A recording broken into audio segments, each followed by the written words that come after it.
Hello bachcho, so let's have a look at the question. So the question is, which of the following statements is incorrect about squamous epithelium? A. It consists of a single thin layer of flattened cells with irregular boundaries. B.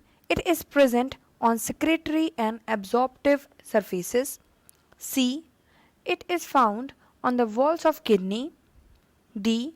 It is involved in many functions like forming a diffusion boundary.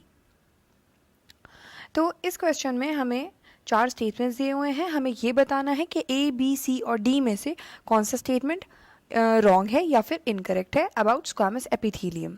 तो यहाँ जो ए है वो ये है कि जो squamous epithelium है वो कैसे होते हैं, सिंगल थिन लेयर के फ्लैट सेल्स होते हैं और उनकी जो बाउंड्रीज होती हैं वो इरेगुलर होती हैं. बी में ये कहा गया है कि ये जो स्क्वामस एपिथेलियम होते हैं ये सेल्स प्रेजेंट होते हैं सिक्रीटरी और एब्जॉर्प्टिव सरफेसेस पे, मतलब उन सरफेसेस पे, उन जगहों पे जहाँ पे सिक्रेशन या एब्जॉर्प्शन हो रहा है. सी का मतलब ये है कि वो जो किडनी है उसकी वॉल्स पे पाए जाते हैं. डी में ये कहा गया है कि जो स्क्वामस एपिथेलियम है वो फंक्शंस में इन्वॉल्व होते हैं जैसे कि डिफ्यूजन मेम्ब्रेन बनाने के लिए. तो यहाँ जो की कॉन्सेप्ट है वो है squamous epithelium.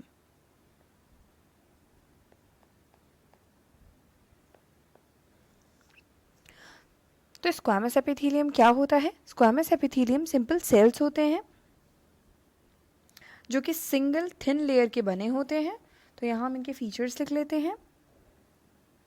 Made up of single thin layer of flattened cells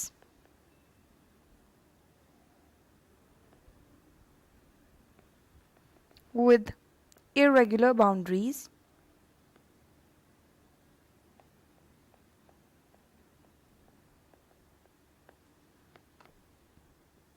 तो यहाँ पे इस डायग्राम से हम देखते हैं. तो इसमें क्या है, ये जो फर्स्ट फिगर है ये है स्क्वामस एपिथेलियम. तो स्क्वामस एपिथेलियम टिश्यू क्या है कि ये थिन है, बिल्कुल फ्लैट है, सिंगल लेयर सेल्स है और ये इरेगुलर बाउंड्रीज, मतलब ये देखिए जैसे ये टेढ़े मेढ़े हैं, इरेगुलर बाउंड्रीज के सेल्स हैं. तो ये कैसे हैं? Thin, flat, irregular boundaries. अब ये क्या है? ये बहुत ही थिन है, ये सिर्फ एक पतली सी मेम्ब्रेन बनाने के काम आएंगे. तो इसीलिए ये प्रेजेंट होते हैं ब्लड वेसल्स में,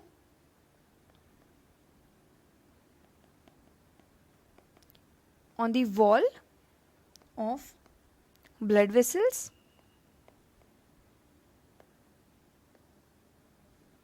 एंड एयर सैक्स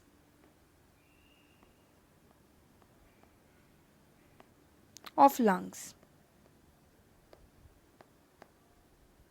अब वहाँ पे ये क्या कर रहे हैं, जब ये एयर सैक पे प्रेजेंट है तो यहाँ पे ये क्या कर रहे हैं कि जैसे ये है पाइप, एयर सैक का पाइप है, तो यहाँ पे ये उसकी बाउंड्री पे प्रेजेंट होते हैं, मतलब यहाँ पे स्क्वामस एपिथेलियम प्रेजेंट होंगे क्योंकि ये थिन फ्लैट है.